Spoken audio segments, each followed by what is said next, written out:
This is my student support system. Keep watching, keep learning. Hello, आज की class में आप सबका स्वागत है। आज हम डिस्कस करने वाले हैं पेन तथा पेन मैनेजमेंट के बारे में। ये लेक्चर आप हिंदी में देख रहे हैं। यदि आपको इंग्लिश में स्टडी करना है तो आई बटन पे क्लिक कर सकते हैं। वहाँ से आपको इंग्लिश लेक्चर का लिंक मिलेगा या आप डायरेक्ट चैनल को विजिट करके भी अपने वीडियो को सर्च कर सकते हैं हिंदी या इंग्लिश में। पेन क्या है? पेन या दर्द क्या है?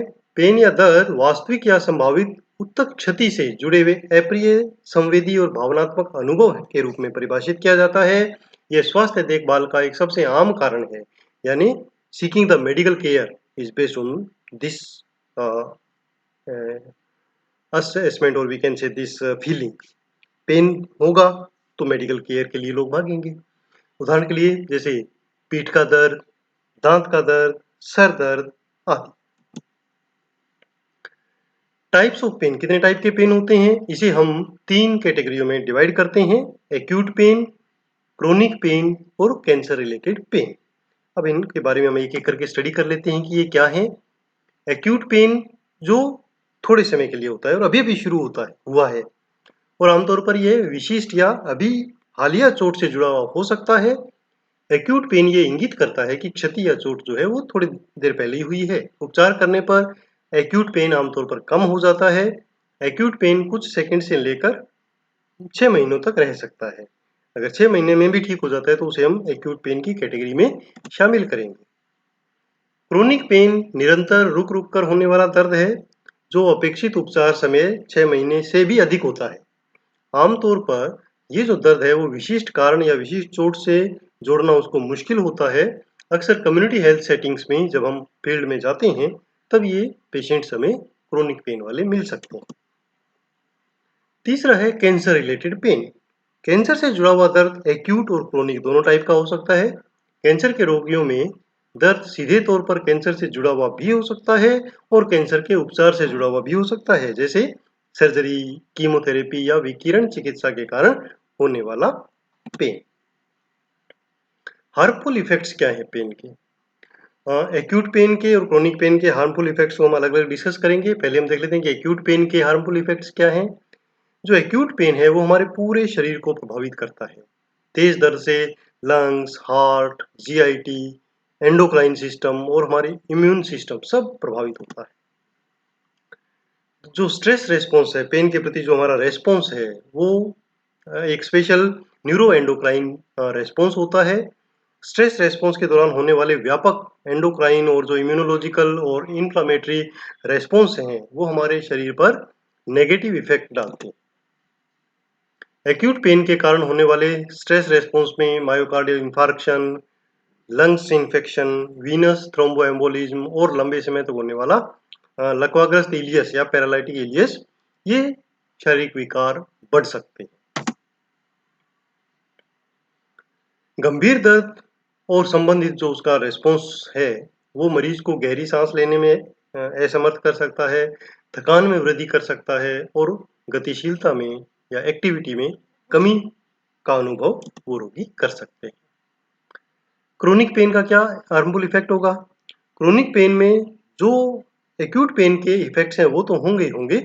इसके अलावा जो हमारा जो इम्यून सिस्टम है वो डाउन होता है, जिससे ट्यूमर डेवलपमेंट की संभावना भी इंक्रीज हो सकती है। क्रोनिक पेन के कारण अक्सर डिप्रेशन और इवन डिसेबिलिटी भी हो सकती है। पुराने पेन वाले जो रोगी हैं उनमें क्रोध, थकान, चिड़चिड़ापन आदि देखा जा सकता है। इसमें एक्टिविटीज में भाग लेने में कमी आ जाती है। खाना खाने और डेली एक्टिविटी जो लिविंग की एक्टिविटी है उनको करने में भी असमर्थता हो सकती है। पैथोफिजियोलॉजी ऑफ पेन क्या होता है? पेन कैसे महसूस होता है? तो दर्द के अनुभव में नोसिसेप्टर्स की एक महत्वपूर्ण भूमिका होती है। नोसिसेप्टर्स स्पेशल नर्व एंडिंग्स होती हैं हमारे स्किन में, जो नोक्सियस स्टिमुले जब होता है तब वो सेंसेशन को रिसीव करती हैं और आगे स्पाइनल कोड की तरफ भेजती हैं। ये किसी भी प्रक्रिया से रेस्पॉन्स शुरू कर सकती हैं, जैसे कोई केमिकल या थर्मल या नोक्सियस, इनसे ये एक्टिवेट हो जाती हैं। इसके बाद मास्ट सेल से हिस्टामिन निकलता है जिससे इन्फ्लेमेटरी रेस्पॉन्स आता है और जो नोसिसेप्टर्स हैं वो इस सेंसेशन को लेकर स्पाइनल कॉर्ड की ओर जाते हैं। आगे से आगे ब्रांच हो जाते हैं। स्पाइनल कॉर्ड में ये पैरावर्टिब्रल जो सिंपैथेटिक सिस्टम है उसके द्वारा ब्रेन की तरफ ट्रांसफर होते हैं और इसके अलावा इनकी कुछ ब्रांचेस जो हमारे मेन ऑर्गन्स हैं उन तक भी जाती है। परिणाम स्वरूप दर्द का जो असर है वो वैसोमोटर और जो हमारे जीआईटी से संबंधित जो सिस्टम है उन तक भी उनका असर देखा जाता है। नोसिसेप्शन स्पाइनल कॉर्ड में से लेकर फिर ऊपर की तरफ reticular formation, thalamus, limbic system और सेरिब्रल कॉर्टेक्स तक पहुंचता है और हमें पेन का एहसास होता है। इसके बाद आता है कि डिसेंडिंग कंट्रोल सिस्टम, कि इस पेन को थोड़ा सा कंट्रोल करने के लिए भी हमारी बॉडी में एक सिस्टम बना हुआ है जिसे हम डिसेंडिंग कंट्रोल सिस्टम कहते हैं। ये जो अवरोही नियंत्रण प्रणाली है ये एक नर्व फाइबर्स का एक सिस्टम है जो मिड ब्रेन से शुरू होता है और रीढ़ की हड्डी के पोस्टीरियर हॉर्न में इनहिबिटरी इंटरन्यूरल फाइबर्स पर समाप्त होता है। यह प्रणाली सदैव सक्रिय रहती है और आंशिक रूप से एंडोर्फिन की क्रिया के माध्यम से दर्दनाक जो उत्तेजनाएं हैं उनमें निरंतर संचरण को रोकती है, उसे इनहिबिट करती है और कॉग्निटिव प्रोसेस से जो अवरोही नियंत्रण प्रणाली में जो एंडोर्फिन का उत्पादन है उसको उत्तेजित कर सकती है। तो उससे क्या होगा कि इंडिविजुअल व्यक्ति को थोड़ा सा पेन कम महसूस होगा या ये मान सकते हैं कि वो कम फील करेगा, कम रेस्पॉन्ड करेगा।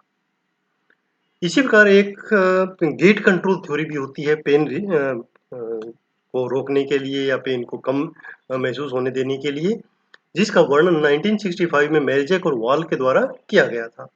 इस सिद्धांत में प्रस्तावित किया गया कि त्वचा की जो उत्तेजना है वो तंत्रिका आवरकों को शुरू करती है और यदि जो उसके लार्ज एरिया में अगर सेंसेशन उद्दीप्त किए जाएं तो वो पेन रिसेप्शन को कम करते हैं, उसका गेट बंद कर देते हैं और अगर स्मॉल एरिया के नर्व फाइबर्स पेन को लेकर जा रहे हैं तो ये जो गेट है वो ओपन हो जाता है और पेन तेजी से ट्रेवल करता है। अब आता है कि जो दर्द की प्रक्रिया को प्रभावित करने वाले जो कारक हैं वो कौन कौन से हैं। फैक्टर्स अफेक्टिंग पेन रेस्पॉन्स, बहुत सारे फैक्टर्स हैं जो दर्द के संवेदनाओं को प्रभावित करते हैं, जैसे चिंता, स्ट्रेस, हमारी कल्चर, एज, सेक्स, हेरिडिटरी आदि। इनको हम एक एक करके स्टडी करेंगे। सबसे पहले आता है पास्ट एक्सपीरियंस। जिन लोगों को दर्द के बारे में कई बार और लंबे समय तक का अनुभव हुआ है वे कम चिंतित होंगे और वे दर्द के प्रति अधिक सहनशील होंगे उन लोगों की तुलना में जिन्हें पेन का कम अनुभव हुआ है। हालांकि व्यक्तिगत भिन्नताएं अलग अलग हो सकती हैं। दूसरा है एंजाइटी एवं डिप्रेशन। चिंता जो प्रासंगिक है, मतलब दर्द से रिलेटेड है, तो दर्द के फीलिंग को इंक्रीज कर सकती है, बट यदि जो एंजाइटी है वो किसी और कारण से है तो ये दर्द के एहसास को कम कर सकती है, क्योंकि वहां से रोगी का ध्यान दर्द से हट सकता है उस चिंता के कारण। इसके अलावा कल्चर, दर्द के बारे में समझ और उसके प्रति प्रतिक्रिया कैसे करनी है ये हमारी एक संस्कृति से दूसरी संस्कृति में डिफरेंट हो सकती है।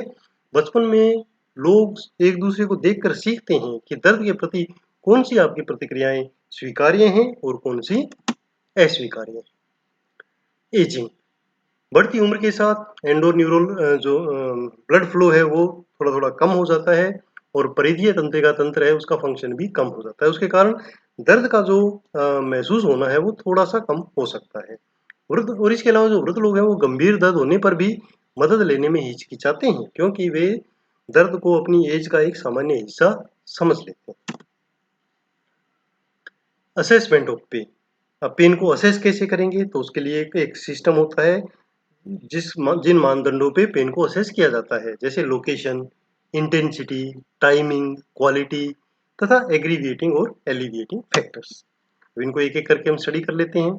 सबसे पहले लोकेशन, सबसे पहले रोगी से यही पूछा जाता है कि कहाँ पर दर्द हो रहा है। तो इसके लिए एक बॉडी की एक पिक्चर ली जाती है, रोगी को कहते हैं कि इसके ऊपर आप शेड कर दीजिए, निशान लगा दीजिए जहाँ जहाँ आपको पेन हो रहा है। तो इस प्रकार इस फॉर्मेट का यूज हम रेडिएशन पेन में भी कर सकते हैं कि पहले कहाँ शुरू हुआ, बाद में कहाँ फील हो रहा है। इसके अलावा इंटेंसिटी कि दर्द की तीव्रता कितनी है, तो ये वैसे तो इंडिविजुअल टू इंडिविजुअल डिफरेंट होती है, फिर भी हम रोगी से पूछ सकते हैं कि जैसे नो पेन, हल्का पेन या कष्टदायी पेन, किस लेवल का पेन है उसको हम मार्क कर सकते हैं, लिख सकते हैं असेसमेंट फॉर्मेट में। इसके अलावा टाइमिंग, इस पैरामीटर के तहत जो नर्स है वो रोगी से पूछती है कि दर्द की शुरुआत किस समय हुई, कितने लंबे समय से है और कब कब वो ज्यादा होता है, मॉर्निंग में, इवनिंग में, दोपहर में। तो उसका एक रिदमिक पैटर्न का जो बदलाव होता है पेन के सेंसेशन में, तीव्रता में, वो हम पूछ के फॉर्मेट में लिख लेते हैं। इसके अलावा क्वालिटी, तो इस पैरामीटर के तहत जो नर्स है वो मरीज से ये बताने के लिए पूछती है कि दर्द किस टाइप का, कैसा महसूस हो रहा है। तो जो रोगी जैसा जैसा बताता है वैसा हम फॉर्मेट में लिखते हैं। अगर रोगी कुछ नहीं बता पा रहा है तो उसे पूछते हैं कि जलन जैसा दर्द, थ्रोबिंग पेन या छुरा घोंपना जैसा पेन। तो ऐसे शब्दों से हम थोड़ा उससे पूछ सकते हैं, तो वो बता देगा कि किस टाइप का पेन। उसके बाद हम पूछते हैं एग्रीविएटिंग और एलिविएटिंग फैक्टर, मतलब कौन से ऐसे कारक हैं, कौन सी ऐसी बातें हैं, कौन सी ऐसी एक्टिविटी है जिससे पेन इंक्रीज हो जाता है और कौन सी ऐसी एक्टिविटी या क्या करने से पेन कम हो जाता है, वो भी हम अपने असेसमेंट फॉर्म में लिखेंगे। उसके बाद शुरू होता है पेन मैनेजमेंट। दर्द प्रबंधन दर्द से राहत देने के लिए और रोगी को आराम देने के लिए एक प्रक्रिया है। यह रोगी की देखभाल का एक बहुत ही अनिवार्य हिस्सा होता है। दर्द प्रबंधन के लिए हम दो प्रकार की रणनीतियां अपनाते हैं, फार्मेकोलॉजिकल मतलब दवा देकर और non pharmacological management. Pharmacological management में बहुत सारी ऐसी मेडिसिन हैं जो डॉक्टर्स लिखते हैं, जो हेल्थ केयर प्रोवाइडर हैं वो लिखेंगे और उनके लिखे अनुसार ही निश्चित डोज, रूट, उसी हिसाब से ही ये दवाइयाँ दी जानी चाहिए। बिना डॉक्टर की सलाह के किसी भी टाइप की इवन पेन मैनेजमेंट की मेडिसिन नहीं ली जानी चाहिए। नॉन फार्मेकोलॉजिकल जो मैनेजमेंट है उसमें आता है दवा से हटकर कुछ ऐसी एक्टिविटी करना जिससे पेन कम हो, जैसे मालिश, थर्मल तकनीक, गर्म और ठंडे के अनुप्रयोग, ट्रांसक्यूटेनियस इलेक्ट्रिक नर्व स्टिमुलेशन, इसके अलावा रिलैक्सेशन टेक्निक्स, सम्मोहन टेक्निक्स, संगीत चिकित्सा या म्यूजिक थेरेपी, ये भी शामिल हैं।